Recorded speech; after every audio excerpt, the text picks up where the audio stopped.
CGTV, CGTV, maman, CGTV, papa, Michel Mayabou, CGTV,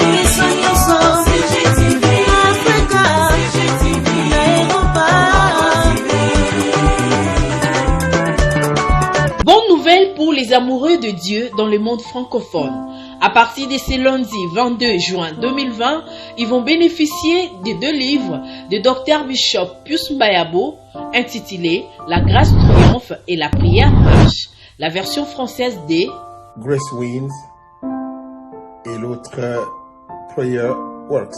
Ces 2 livres seront disponibles à partir de ce lundi 22 juin 2020 sur notre site web bishopcpm.org et aussi sur Amazon.com et sur Kindle. Merci beaucoup de vous procurer ces livres et que Dieu vous bénisse.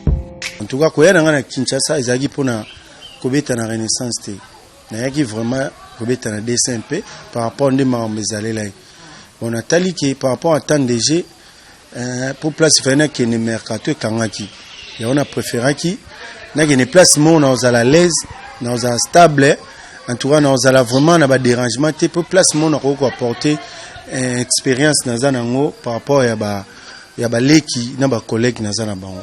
Ngana za joina marchandise. Soki na kei na monike mutu aboye asombelo na ngana prix musu na changer. Ouais, en tout cas, kuna kote kuna on les andako. Saka na sai 9 ans kuna. C'est que na ebinda ko bien. Na baza na saluer tout le monde. À saluer les dirigeants tout à Mazembe et le chairman Yemoro Moïse Katoum Chapo boss. À une Renaissance plus nous avons basé na supporters. Bon, qui supporters tout vraiment satisfait. Par rapport à l'expérience dans la supporters, bisenga bindengo yebo en tout cas tous au CP là. CGTV à la vitesse de la vie. Congo Gold TV à la vitesse de la vie. Aujourd'hui, on reçoit Joël Kimwaki, le joueur de FC Renaissance au club de Kinshasa.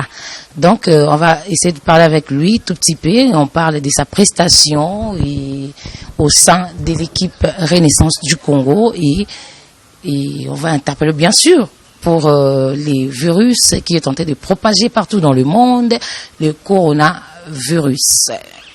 Je commence à saluer et je dis bonjour Joël Kimwaki. Bonjour madame. Je suis très content de m'avoir reçu chez vous et pour s'entretenir pendant quelques minutes. Ma première question est celle-ci et j'aimerais savoir pourquoi le choix de jouer FC Renaissance du Congo. Dans la capitale à Kinshasa, il y a beaucoup d'équipes, tout la DCP, Vita, il y a plein d'équipes dans la capitale à Congo. Du coup, je suis dans la Renaissance du Congo. Je suis poussé à quoi? Bon, merci pour la question, l'opportunité nous avons apprécié pour tout le monde a pu opposer à ma question. Bon, choix Renaissance, les gens même aligné pour les qui choix Yamaramusus. Bon, en tout cas, quand il y a Kinshasa, ils ont pour na kobeta na Renaissance te. Na yaki vraiment kobeta na DSMP par rapport à des membres là. On a tali que par rapport à tant de G pour place faire que ne mercato kangaki. Et on a préféré qui na que ne place mon na à l'aise, na stable. En tout cas, nous allons vraiment avoir des dérangements. Pour place mon na ko apporter expérience na zanango par rapport à ba leki na ba collègue na zanaba. Et on a ponaki en tout cas FC Renaissance. Ben non, yo kokoloba na qui vraiment précisément ils ont qui pour na obeta na DSMP. Du coup, si phrase mo wana ni masole beta maika ils Christo lo ki pour na yo après avoir kotika na capitale Kinshasa ou sali ba étude de comprendre que Renaissance de l'école c'est que na imanelo ezaki na monter ou quoi. Non, ngana za joina marchandise. Soki na kei na monike mutu aboye asombelo na ngana prix musu na changer. En tout cas, na zo vraiment temps aux ana ba comité na président Chimanga que je salue. Na zo temps on na bango mais itombaki que toujours vraiment accord à bien té. Plus on va comprendre ngate moi le kaki bon. O c'est leki na ben bon. Na revendre boyeté pour ba les gens musa na ngai. on a préféré qui na au bimisa moi ba tant de jeunes nga mana zaina moi retard tant de jeunes na Mazembe ndi na mona na renaissance na surmonter sous plus par rapport ya football na ngai. Ah oui, bon, autant que moi Mazembe, vraiment, il s'allie bien parce que dans les questions que cause en sont pourtant on parler de Mazembe. Maintenant, nous avons au tika Mazembe. Est-ce que garder ma bonne relation na ba collègue na yo ya Mazembe? Ouais, en tout cas, kuna koto kuna on les anda. Saka na sai 9 ans kuna. C'est que na ebinda ko bien. Na baza na saluer tout le monde. A salué ba dirigeant tout ya Mazembe et le chairman Yemoro Moïse Katumbi chapo boss. Toi on a salué de loin et ba collègue nanga ou vraiment na zaina bango diable tour et mad à trésor pour tout. A salué Saman Peko, na salué ba petit nanga Glody Likonza toi. Na tika ma contact ma bien le capitaine Kalaba que j'ai sali. Ba union so vraiment na tika nga ba contact bien. Toi on a gardé vraiment relation bien pour les lopes sur bino na ke Lubumbashi normalement nga ba collègue tous vraiment dans l'ensemble quoi. Combien de mois, combien d'années déjà na FC Renaissance du Congo, il y a mon pasteur Pascal Mukuna. Bon Renaissance nga na bandika na phase retour et bandika na janvier. Ouais. Maram o ndé sali ke tina moment ondé tous ma confiné mais la Renaissance phase retour depuis phase aller fallait na démarrer mais nazaki na prêter nando se préparer vraiment en conséquence pour na attaquer mbalamo décollage nanga pour ça bien yango na robana na janvier na phase retour ndé ti lelo to continuer ba maramo ndé sali ke va stopper championnat quoi. Accueil na bato kuté kuna. Bon, accueil na Renaissance plus nazai basé na ba supporters. Bon, na yaki supporters tout vraiment zai satisfait. Par rapport à l'expérience tanga ba supporters ba ibisenga ba bindengo yebo en tout cas toza resepela. Pour apporter les biso bana oyo expérience aux anango pour équipement qui est plus loin les sous. On a si bon il y a pas de souci na zoya pe mukona bane ba entraînement vraiment na ba supporters na ba président na ba joueurs pour le terrain ba collègue non ba collègue na ngai ba nyonso ba zema satisfait puis na mekema au produit moi ba conseil à Mickey le monique tu avancer équipe qui est un peu loin. Ah oui. Comment vous avez jugé votre prestation depuis vos actions depuis continuer la Renaissance? Bon, prestation nga pour l'instant depuis nayaki ti siko vraiment na zaiti ba kati championnat na zaiti toujours likolo parce que na joué vraiment temps vraiment retravailler dur pour na pousser na comme likolo boy. Prestation nga moné na miebeli en tout cas na six championnat na likolo quoi. Ouais. Donc vous pouvez espérer et négociation kana likolo wana et du coup coronavirus est catamakamio parce que bien sûr c'est propagé et tout mais tant que joueur comment est-ce que tu passes tes moments il y a silence est-ce que tu t'entraînes tu fais quoi ça c'est secret nous ça la polo bitan ozonga les sous to koto likolo kando lobaki. Bon côté on a un bon joueur à travailler à car atteindre au bas ma travail. Bon je m'entraîne parce que la salle tout est fermé mais na palais moi ba tapis ali ba exercice ali ballon zali na s'entraîner na temps où on a ligné plus na s'entraîner le matin à partir de 5h. Ah ouais moi footing moi exercice en tout cas na s'entraîner ni na bona on a garder forme on a siseli pour un obanda sous na za la même forme mais c'est un peu difficile pour bon confinement aux zubiso corona zubiso moi temps belé ouais pour te mettre ça na chaque jour qu'on travaille ouais na sens maintenant on s'est préparé déjà en conséquence pemeni pour un euro tout ba après on va vraiment mbalama on a attaqué. Ah oui vraiment oui que s'entraîneur na biso pe congolais tous en attaqué mais ba bi que ba joueur congolais baza vraiment so asali déjà combo ndenge joueur qui moi qui a sali boy et puis bon na bino na kilo bo ça il a combo pour ba s'entraîneur bo mon ezalaka nango te est-ce que penalo biso na bimelo na 6h na ndako na kuto pena na ye na ndenge mystique na kuto pour s'entraîner. Bon wana il dépend na ila mukeli na yo nga ila mukeli na nga de na lobby 6h na démarrer ça na mukaba 4h35 c'est-à-dire que ngai yo ne mtoza na retard a pongi jamais en plus yo za na moi moi si déjà déjà boy roza na retard poza muto ouais mais nga vraiment eza musala o nga yo musala nous a balité nga na rola mukana ngai pour kramona la muki mais na la muka vraiment très tôt matin. Venir à 5 heures déjà à la mouki, na manière s'entraîner qui à 6 heures déjà pour ne vous abouer sur le but de travailler plus au l'ex-entraînement. Il faut travailler dans minutes quoi. Moi 30 minutes au travailler, moi 1 heure pour stopper. Mais na s'entraîner vraiment 6 heures déjà na roke na masuka na 6 entraînements. Ben oui, la question, il y a curiosité. Les gens ils allaient répondre c'est ça va téléspectateurs.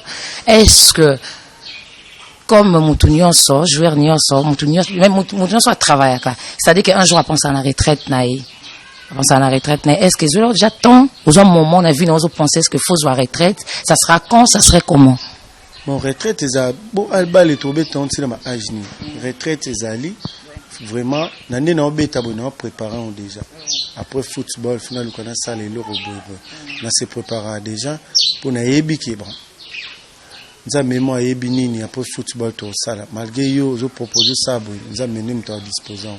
Ouais, en tout cas, nous s'est préparé déjà après retraite, dans le commandement ça là, ils allaient bouiller. Est-ce que tu découvres moi dans mon ambition et Joël qui moi qui lobby déjà après retraite n'est pas tant dans zone ce que après 5-10 ans déjà dans lobby on s'est rappelé dans l'accéder ba image au lobby na monique ko pisa au website biso to ba mwanda mo idée na weza net nini après. Bon, moi vraiment ambition nga ba retraite nga na linga après football nazana na idée nazala analyste sportif munde bamboma bazalaka sur plateau na Canal Plus oui en tout cas déjà ba idée na ngai ouais mais malgré ça joueur faut qu'on m'a entraîner mais nga vraiment na kinda na chemin wana pour na landela da ba cours ouais na tanga déjà ba cours français pour lobby déjà m'embeza dans les bons quoi. Ah oui. Donc, on a gardé l'image, c'est une première fois pour moi. Un joueur a espéré lobby à un analyste sportif pour ça quand on entraîneur dans ça la boue non ça la boue mais na gardons na archive na biso ben on te aussi ces missions T sans pourtant te parler sur la pandémie et coronavirus c'est aussi propagé partout dans le monde et tout voilà du coup il y a moi peut me kati ba moi ramener sur ça là et donc pandémie on est quelle est votre réaction par rapport à malade? Bon, réaction vraiment, tout le monde te pose à monde entier. Les arato karaba conseil ou ba konzambo ba lobby. En tout cas, tout respecter plus les ara respect à ba conseil wana. Tout ce que l'on a beaucoup distance, mambe belé plus vraiment ils ont tout respecter car ba norme wana nyoso ndé to longa pandémie wana. Joël qui moi qui aux alamba na biso ba supporters mo rebelle ba fan ebele na kin misuku ba yebi na mo bien te moi la mo comme yebi bien te mais combo na so c'est Joël qui moi c'est qui c'est un joueur du coup so monika combo na zo le kane na lo ba na télévision na tanka combo na tikali po yo ka vraiment caméra na basé belé ba otala vraiment est-ce que ça un message moko sensibiliser la population congolaise va balinga ma balle par rapport à pandémie ou parce que apparemment congolais ba bien dimani maladie pour na maladie ça na monter. Vraiment bah ça fixé devant toi c'est un parole. Non maladie ezali maladie vraiment ezali respect car ya mibeko tout respecter car mibeko nyonso o ba lobby ndeto longo maladie en tout cas monde entier peuple congolais maladie ezali respect car ba norme ndeto longo maladie ouais. Merci beaucoup et je pense qu'ils a amené tout ce qui rubrique na biso et merci ndemo ya biso j'espère qu'on revoir yo après avoir activité sur les zones attend zamba ou pas mettre que pandémie joue à fin et je vous remercie. Ouais, c'est à moi aussi de vous remercier n'attend disponibilité bozui ya romonanga nangape en tout cas nzamba batela bino na mamoto zana ngona mboka. So Nzambe te me m'a appelé. En tout cas, plus la remercier bien. Merci beaucoup. Merci. Bonne nouvelle pour les amoureux de Dieu dans le monde francophone. À partir de ce lundi 22 juin 2020, ils vont bénéficier de 2 livres de Dr Bishop Pius Mbayabo intitulés La grâce triomphe et la prière marche. La version française de Grace Wins et l'autre Prayer Works. Ces 2 livres seront disponibles à partir de ce lundi 22 juin 2020 sur notre site web bishopcpm.org et aussi sur Amazon.com et sur Kindle. Merci beaucoup de vous procurer ces livres et que Dieu vous bénisse.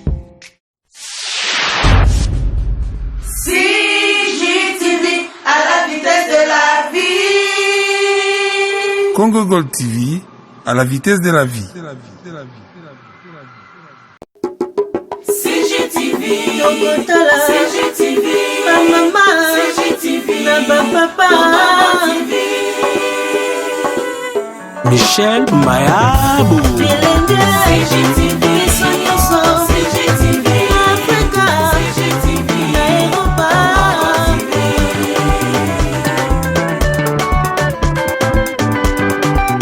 Ba émission ya kitoko culturel, politique, religieuse.